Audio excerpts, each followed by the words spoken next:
there are more than 8 billion people on this planet, and you are scared that you're going to be alone forever.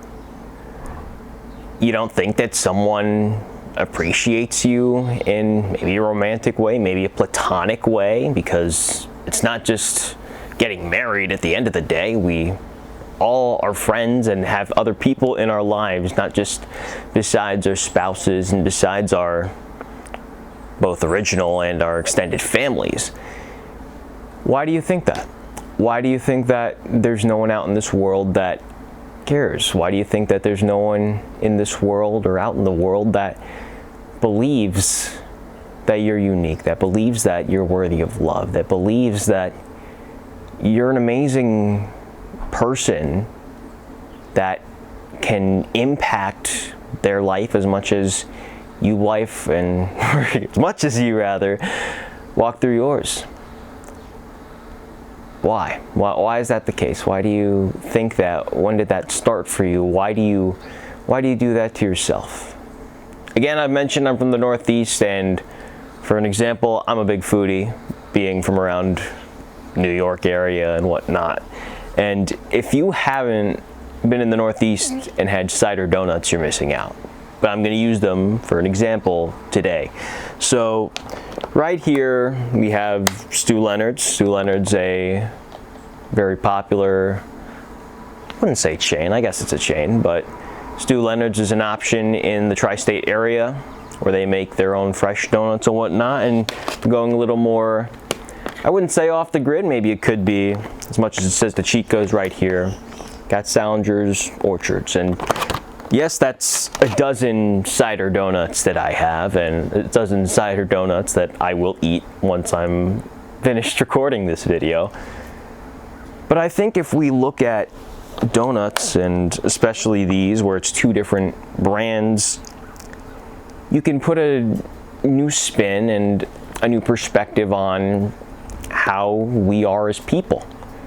You know, for Stu's, I'm not going to eat it on camera. I'm, again, saving these for after. With having these, they taste a lot more cakey. They're dense. I mean, look at these things. Look, it's like, that's how thick these donuts are. On the other side, Salinger's Orchard. They might actually be, at least for some, the same thickness. When you bite into it, it's lighter. It's not as dense as, let's say, the Stu Leonard's ones. I don't have this third one, but Caroluzzi's, which I've been able to have this year. They actually blend up apples and put it into the donuts, or at least when you're making the donut, the dough, I guess. Is it donut dough? Who knows? They blend up apples and put that in when they're mixing everything together. And that apple flavor, it really hits you. It's a punch. I wouldn't say pungent, but very well could be. Now, you might say, Kyle, you just described us 3 different kinds of apple cider donuts. They're all different in their own way. Well, aren't we as individuals, aren't we as people all different in our own way? Don't we have, let's say, a different look, different characteristics, hair color, eye color, height, weight, taste, our own opinions on life? Yeah, we do. Just like how donuts can be thicker, might not be as symmetrically round, depending on if they're made by a machine or by hand, because if they're made by hand, that makes them even more unique. That makes them even more individual for each one. That's just the same way how we as people are all unique in our own way. Whether it's our characteristics, whether it's our opinions, whether it's our traits, we're all unique in our own way. And in that same mindset, there's someone out there who wants you. There's someone out there who loves you. I'm not just talking about your mom, your dad, if you have any siblings, if you have a further extended family, because they should love you, and if they don't love you, there might be a problem. But in general, there's someone out there in this world that loves you, that sees you as the most extraordinary person. You might not know that because maybe you tell yourself that that's not really who you are. You might see all of the negative parts about you because you're the one who spends the most time with yourself. I do that, and I know we all do that. We all are our worst critics.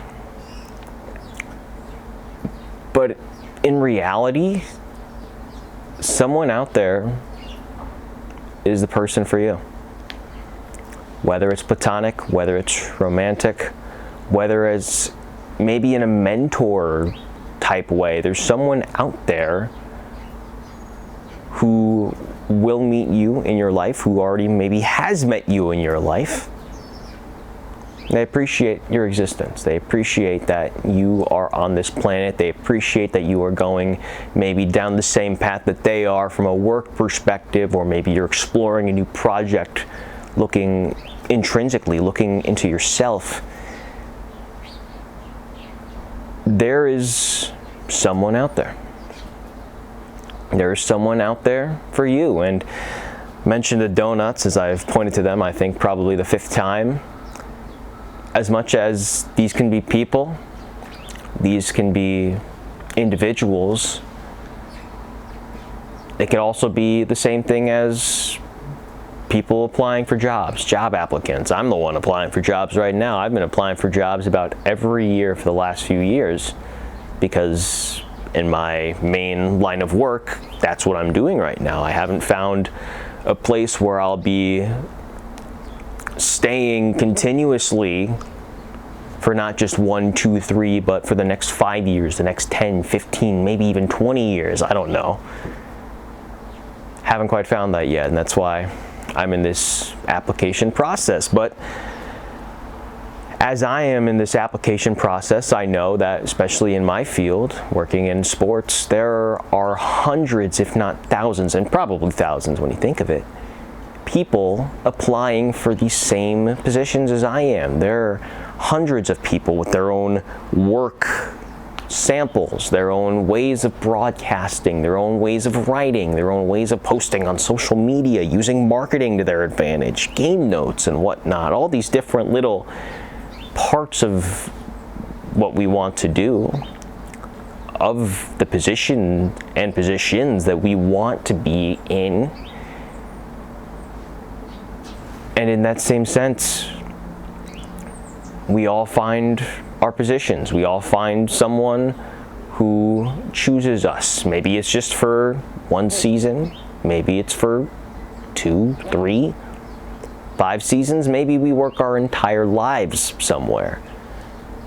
At the end of the day, that all comes from being someone who someone else, whether it be a hiring manager or for a team, the head of a team, a general manager or president. In some cases, it's a marketing director who's helming the search process. You, when you go through that process and you find that fit, will be desired and chosen because of your fit, because of your accolades, because of all the opportunities you've had, and for everything that you've, quite frankly, been able to accomplish. In that case, the same thing goes for a relationship. There's someone out there who maybe you haven't even met. And in some cases, you probably haven't even met this person, because if you're like me, you're just working your way through your 20s, you're just out of school, you're navigating your way through life, because technically now you're living. You don't have to have an obligation. You're not required to go to school or classes. You have to build out your entire day. There's someone out there who might not be now, might not be next week, next month, next year, next decade. Again, I don't know. There's someone out there who will see you and they will be enthralled. Big word right there. Enthralled. I'm not saying you're going to be the perfect guy or girl that sweeps the other off of their feet. But down the road, there's someone who will look at you that way. And when you're thinking this entire time, you're going, oh, I don't know, I don't think anyone looks at me that way. I mean, my last video, I talked about how the better part of the last 10 years, that's how I've thought, that's how my mindset has been. I was joking with my friends when I turned 20. I was like, oh, I'm halfway to being a 40-year-old virgin. Straight up, that's what I told my friends. It sounds, and it is pathetic in hindsight, as much as I thought that, it was my way of coping with that. And I'm not even going to get into that whole virginity topic. That's not what I need to do right now. I don't need to. If you want me to, let me know. I don't quite frankly want to personally right now, but that's how I mentally coped with that. It's scary. It's scary that I was making those jokes, and me personally, the better part of my life when getting into developing my humor, I don't want to say I'm a comedian by any way, but I like to think in some people's eyes I'm a little funny. One of the pillars for me was self-deprecation. Intentionally putting myself down in maybe minor or major ways to get a laugh.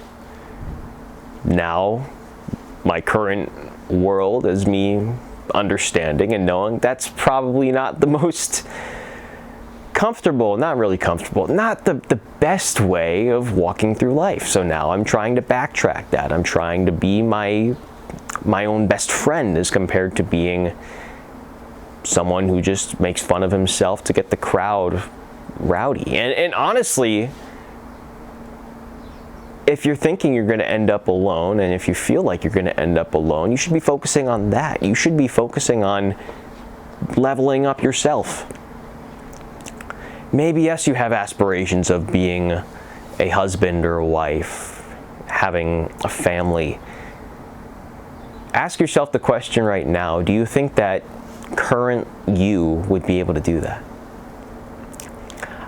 I'm not saying it's not a yes, because maybe you might think you're capable, but there are parts of you, especially you, because you're the best person at knowing yourself, you need to work on.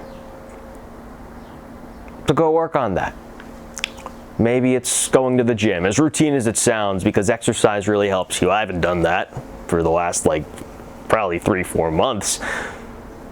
Maybe it's reading.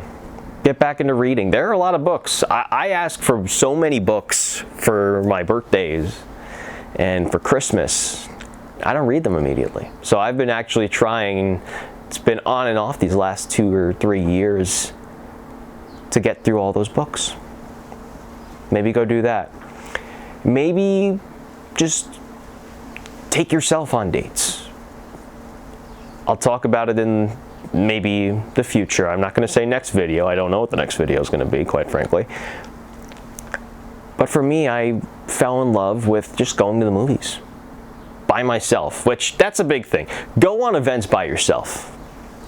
See that movie you want to see, go to that restaurant you want to try. You don't need to be with someone when you do that. In life, quite frankly, you don't need to be with anyone. That's kind of a weird thing to look at, but just make yourself comfortable. Keep your own company. I think you'll be surprised as well when you do that, just how many people will want to be with you, how many people are interested in you, how many people will want to try to get to know you even more because you're comfortable with yourself. So don't just tell yourself you're going to end up alone. Don't tell yourself that no one's going to date you. Don't tell yourself that, as dark as it sounds, that love isn't something that's compatible with you. Don't do that. Don't do that. Because you deserve it. You deserve someone who loves you. You deserve someone who will see you as the most beautiful person, the most beautiful part of their lives. Maybe you just need to look at it through your own lens and find that way about yourself first. Bonus content. I'm here now. I'll be back over there soon, I think. I'll show you actually why. Apologies for that camera, but like, look what's going on right here. This is a toilet. This is a toilet, like a straight up toilet. And right here, this is a Christmas tree, which we are actually putting up at the time of recording. I think we're doing it, I don't know, not today, maybe tomorrow. I think tomorrow. But yeah. So I think I'll be back over there soon, but as of right now, I hope you enjoyed over there. And now, if I could finally click the lens lock, I'm gonna go eat some of these. Bye now.